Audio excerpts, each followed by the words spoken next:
ఈ కార్యక్రమాన్ని జోడుతున్నది గ్రామస్తులంతా కూడా ఏసీఎల్బీ మేడం జిల్లాధికారి గారు కూడా వేదికపై రావాల్సిందిగా కోరుతున్నాము. మిగిలిన జిల్లాధికారులు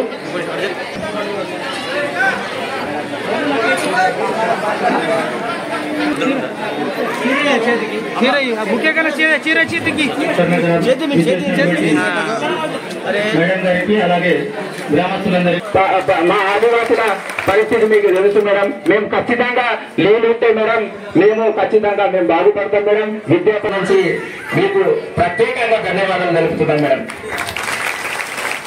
మేడం ఈరోజు ఏర్పాటు చేయడం కోసం మరి ముఖ్యంగా శ్రీనివాస్ రెడ్డి గారే ఈ గ్రామం యొక్క గొప్పతనాన్ని ఈ గ్రామం యొక్క చరిత్రను వివరించి ఈరోజు పట్టుబట్టి ఇక్కడ తీసుకొచ్చినందుకు అంటే అధికారులను కూడా సమన్వయం చేసినందుకు ధన్యవాదాలు. అదేవిధంగా మేడం కలెక్టర్ మరి ఖుష్బు గారికి, స్థానిక సర్పంచ్ గారికి, జెడ్పీటీసీ గారికి, ఎంపీపీ గారికి, ఎంపీటీసీలకు, గ్రామ పటేల్ దొర, అదేవిధంగా నరేష్ యాదవ్ గారికి, ఇంకా ఇక్కడ పాల్గొంటున్నటువంటి జామిన్ విలేజ్ పెద్దలందరికీ, మహిళా సోదరిమణులకు, పత్రికా మీడియా సోదరులకు, అధికారులకు, పోలీస్ అధికారులకు అందరికి కూడా పేరు పేరున హృదయపూర్వక నమస్కారాలు, ధన్యవాదాలు.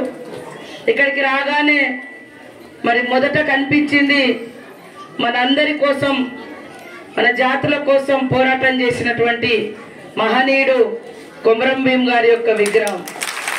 ఆ విగ్రహాన్ని చూడగానే మరి నిలువెత్తు త్యాగము, జనం కోసం పనిచేస్తే జనం గుండెల్లో ఎలా ఉంటారు అనడానికి మీరు అక్కడ ఏర్పాటు చేసుకున్నటువంటి విగ్రహం. కాబట్టి ప్రజల కోసం ఎవరు పని చేసినా తప్పకుండా ప్రజలలో ఉంటారు. మన కోసం మనం పనిచేసుకుంటే మనలోనే మిగిలిపోతాం. కాబట్టి ఇక్కడ ఉన్నటువంటి ప్రతి ఒక్కరూ, వేదిక మీద ఉన్నటువంటి ప్రతి ఒక్కరం కూడా కష్టాలలో ఉన్నటువంటి ప్రజల కోసం, ఇబ్బందులలో ఉన్నటువంటి జనం కోసం మనకు శాయశక్తుల వీలైనంత వరకు ఇతరులకు సేవ చేయడమే మనందరి లక్ష్యంగా పెట్టుకొని ఎవరికి వారం ముందుకెళ్లాలని కోరుకుంటూ ఈరోజు ప్రజాపాలన మన సీఎం గారు శ్రీ గౌరవనీయులు రేవంత్ రెడ్డి గారు గ్రామానికి తీసుకురావడం కోసం మాత్రమే ఈ యొక్క కార్యక్రమాన్ని ఈరోజు ఏర్పాటు చేయడం జరిగింది. ఆదిలాబాదు, ఉమ్మడి ఆదిలాబాద్ జిల్లా అన్న, ఈ ప్రాంత ప్రజలన్నా ఆయనకు మరి సీఎం గారికి ఎంతో ఇష్టం. ఎందుకంటే మీకు తెలుసు మరి సీఎం గారు మొదట రాష్ట్రానికి కాంగ్రెస్ పార్టీకి అధ్యక్షుడైన వెంటనే మొదట కార్యక్రమం కూడా మన ఇంద్రవెల్లి స్తూపం దగ్గరే పెట్టి, ఇది పేదల ప్రభుత్వం, అభివృద్ధికి దూరంగా ఉండేటువంటి అట్టడుగు వర్గాల ప్రభుత్వం, ఆదివాసీల ప్రభుత్వం, గిరిజనుల ప్రభుత్వం, మహిళల ప్రభుత్వం, మైనార్టీల ప్రభుత్వం, దళితుల ప్రభుత్వం, రైతుల ప్రభుత్వం, యువకుల ప్రభుత్వం, ఉద్యోగుల ప్రభుత్వం అనేటువంటి ఉద్దేశంతో మరి ఆనాటి నుండి ఆయన సీఎం అయినా కూడా మరి చివరి ఇంటి వరకు మనలాంటి గూడాలలో, మనలాంటి దళిత వాడలలో, తండాలలో మరి ఎంతో మందికి పథకాలు అందక, ఇల్లు లేక ఇబ్బంది పడుతున్నటువంటి వాళ్ళందరికి కూడా దరఖాస్తు ఫామ్ నింపి వాళ్ళ యొక్క దరఖాస్తు తీసుకోవాలని ఇక్కడికి అధికారులను పంపించడం జరిగింది మన సీఎం రేవంత్ రెడ్డి గారు. కాబట్టి మీరందరూ కూడా ఈ యొక్క పథకాలను సద్వినియోగం చేసుకోవాల్సిన అవసరం ఉంది. ఇల్లు లేక చాలా మంది ఇల్లు కూలిపోయినాయి, బాధ అనిపిస్తుంది. పేదలు ఎక్కువ మంది ఉన్నారు, వ్యవసాయం తక్కువ ఉంది. ఇప్పుడే సోదరుడు మరి పంటల గురించి చెప్పిండు. భూములుంటే పట్టాలు లేవు, పట్టాలుంటే పంట పండించుకునేటువంటి పరిస్థితి లేక, నీళ్లు లేక పేదరికం తాండవిస్తా ఉంది. కాబట్టి అలాంటి పేదరికాన్ని ఈ యొక్క సంక్షేమ పథకాలతో పాటు ఆ గ్రామానికి అవసరం ఉన్నటువంటి స్వయం ఉపాధి కార్యక్రమాలు, 2 పంటలకు నీళ్లను కూడా ఏర్పాటు చేసుకోవాలి. పిల్లలకు విద్యా పథకాన్ని కూడా మనం అద్భుతంగా తీసుకోవాలి. పిల్లలు బాగా చదువుకుంటే మరి వారు కూడా సొంత కాళ్ళ మీద నిలబడతారు. వాళ్ళకు వాళ్ళు బాగుపడమే కాకుండా ఊరికేం కావాలో కూడా ఆలోచించి ఈ గ్రామాన్ని, ఈ ప్రాంతాన్ని, ఈ దేశాన్ని బాగు చేయాలంటే విద్య అనేది చాలా ఇంపార్టెంట్, చదువు అనేది. కాబట్టి మీరు చెప్పినట్టుగా మొదటిసారి నేను ఈ గ్రామానికి వచ్చిన కలెక్టర్ గారికి, సంబంధిత అధికారులు కూడా ఈ గ్రామంలో ఉన్నటువంటి మేజర్ సమస్యలు ఏమేమి ఉన్నాయో తీసుకొస్తే తప్పకుండా నిధులు కేటాయించి ఈ గ్రామాన్ని ఒక మోడల్ విలేజ్ గా, ఆదర్శవంతమైన గ్రామంగా తీర్చిదిద్దుదామని కూడా ఈ సందర్భంగా తెలియజేస్తా ఉన్నాను.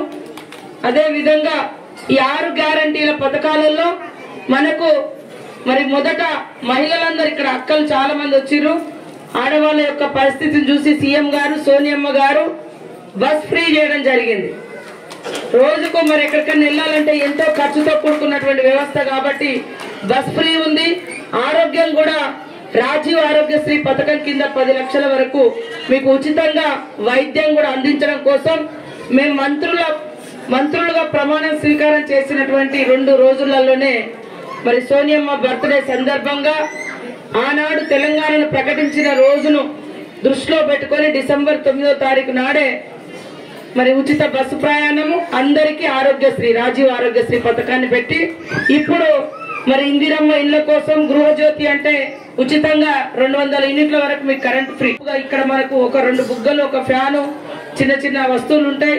అలాంటి వాళ్ళందరికీ కూడా 200 యూనిట్ల కరెంటు ఫ్రీ వస్తుంది. అదే విధంగా మరి రైతు భరోసా కింద రైతు బంధు గాని, మరి రైతులు కానటువంటి కూలీలకు కూడా నెలకు 1000 రూపాయలు, భూములు ఉన్నోళ్ళకే కాకుండా భూమి లేనటువంటి నిరుపేదలకు కూడా 1000 రూపాయల చొప్పున పథకం. మహాలక్ష్మిలో గ్యాస్ పథకం గాని, ప్రతి మహిళకు 2500 గాని, ఉచితంగా బస్ ప్రయాణం గాని, ఇలాంటి కార్యక్రమాలతోటి ఈ రోజు మీకు అందరికీ మరి కౌంటర్లు ఏర్పాటు చేసి క్యూ లైన్లలో గతంలో లాగా జిరాక్స్ సెంటర్ల కాడ పోయి రోజుల తరబడి, మీ సేవ కాడికి పోయి రోజుల తరబడి అప్లికేషన్ పెట్టి ఇబ్బందులు పడేటువంటి పరిస్థితి ఉండే. కానీ అట్లా లేకుండా మన సీఎం గారు రేవంత్ రెడ్డి గారు మీకు పైసా ఖర్చు లేకుండా దరఖాస్తు ఫారాలు కూడా మనమే ప్రింట్ చేసి వీలైనంత వరకు మేమే నింపిస్తాం మీరు చెప్పిన పద్ధతి ప్రకారం.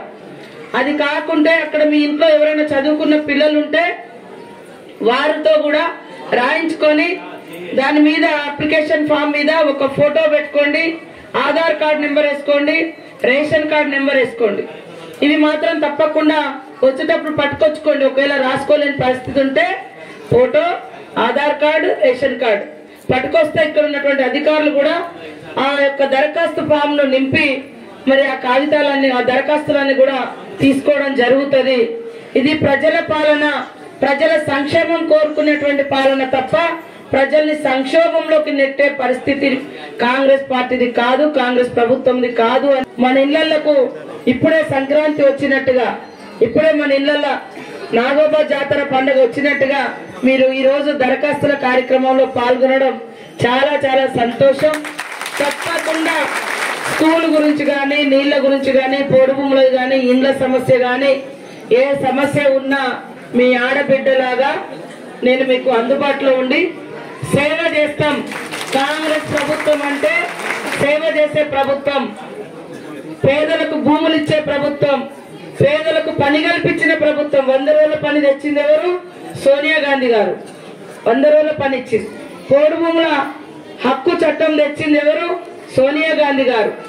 అదే విధంగా ఇక్కడ కనబడేటువంటి ఇల్లు కూడా ఆనాటి, ఈ రోజు వరకు ఇల్లు లేక ఎంతో మంది ఇబ్బంది పడుతున్నారు. పిల్లలకు ఉద్యోగ ఉపాధి అవకాశాలు లేక ఇబ్బంది పడుతున్నారు. ఇది గడీల పాలన కాదు, గల్లీ బిడ్డల పాలన కాంగ్రెస్ పాలన అంటే.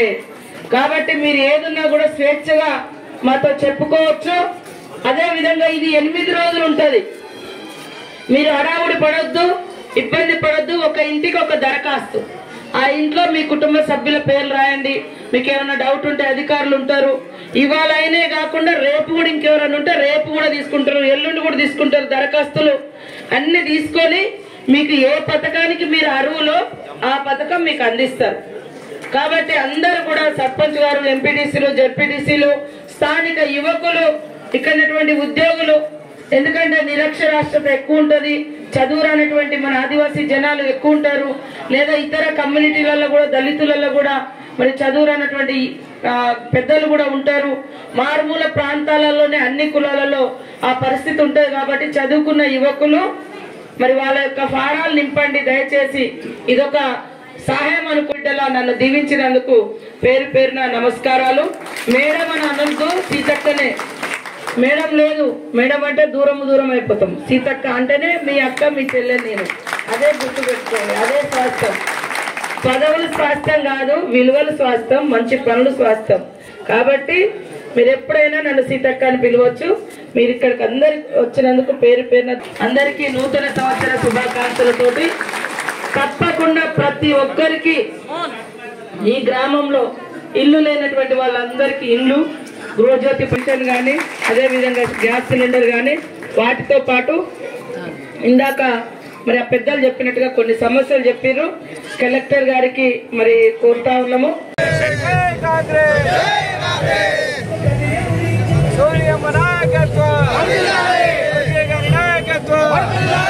రేవంత్ రెడ్డి గారి నాయకత్వం.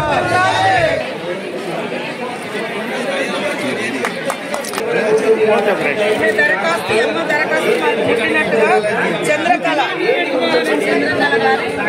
దరఖాస్తు మాకు ఇచ్చింది.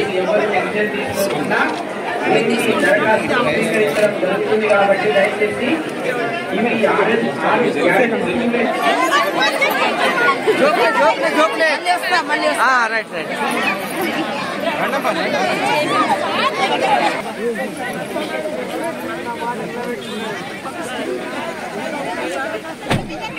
మళ్ళీ దిగుతాం.